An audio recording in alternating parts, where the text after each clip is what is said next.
Alright, back on the Cheyenne Warrior, the Southern Cheyenne Warrior wolf robe. Michael Terry, or Bad Hand, and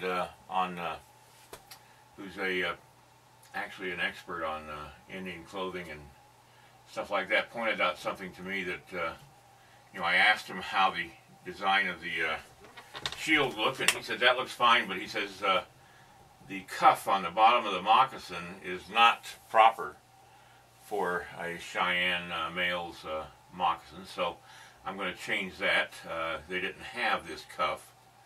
That was more of northern tribes and stuff like that. In the desert they had the upper part of the moccasin would reach up just a little higher than the ankle to protect them from the whatever they were walking. So I'm going to do that now. I've got a book on Indian moccasins and clothing, and I'm going to go check that out right now, as well as on the web.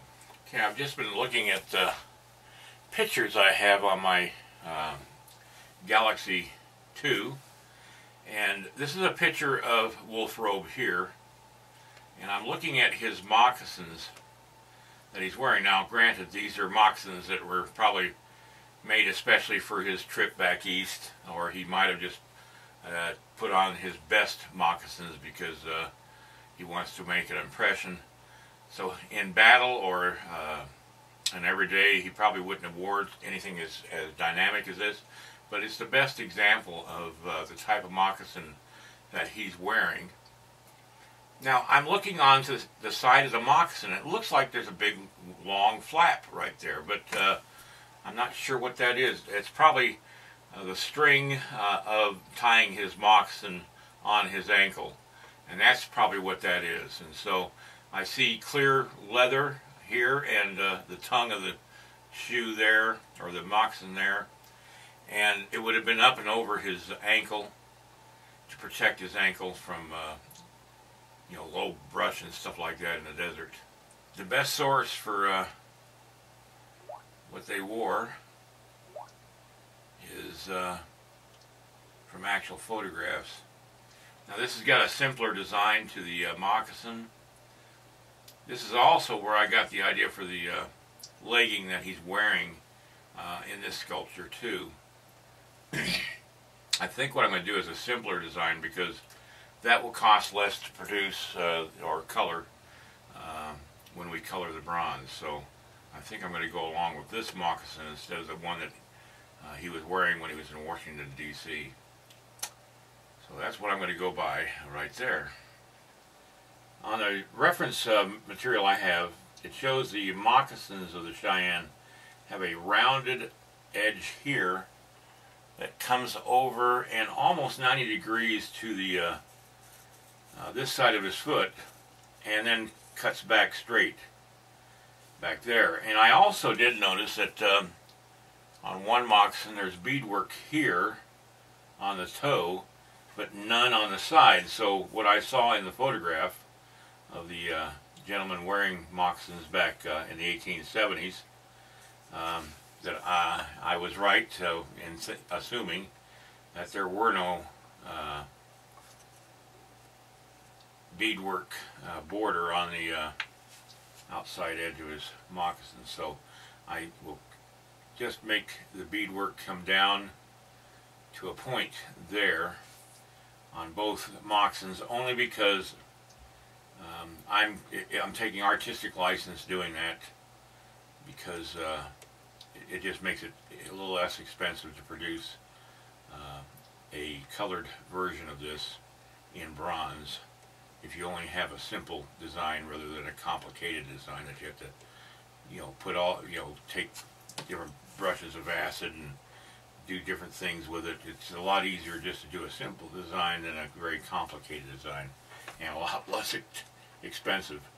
And the last thing I want to do is raise the price of this piece any higher than it already is, because it was a complication of the casting of this piece.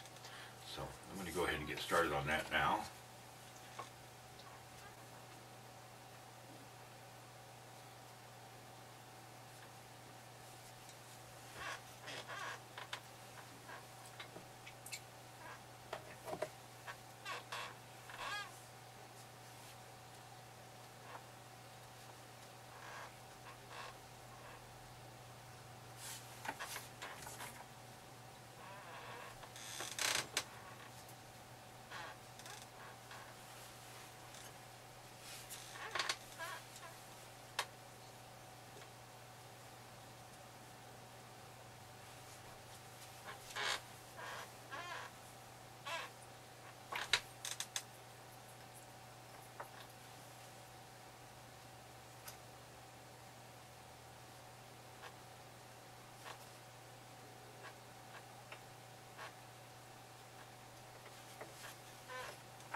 putting the final touch on this, the addition of this feather here.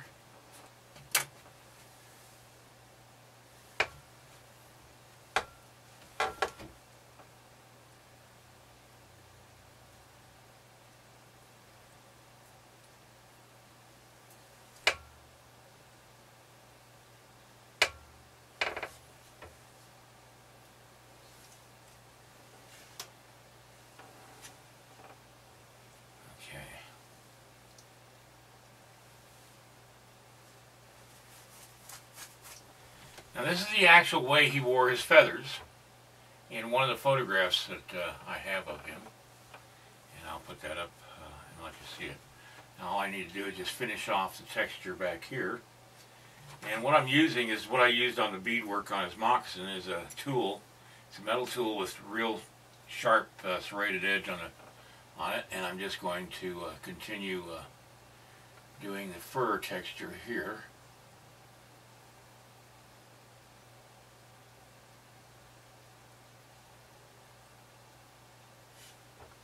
Actually, I'm going to take this off there.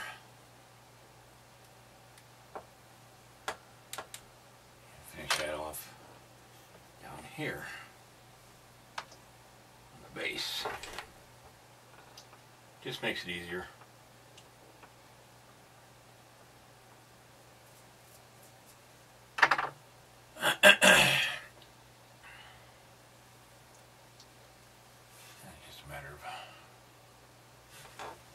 Positioning it. Okay, there we go. I thought it was going to take me a little longer, but it didn't take me as long as I thought, so I am going to take this to the foundry. I've got, they don't close till 5, it's only 2:30 now. So, and it's an hour drive to Bozeman or Belgrade where this is going to go. And so it's got plenty of time to get it there.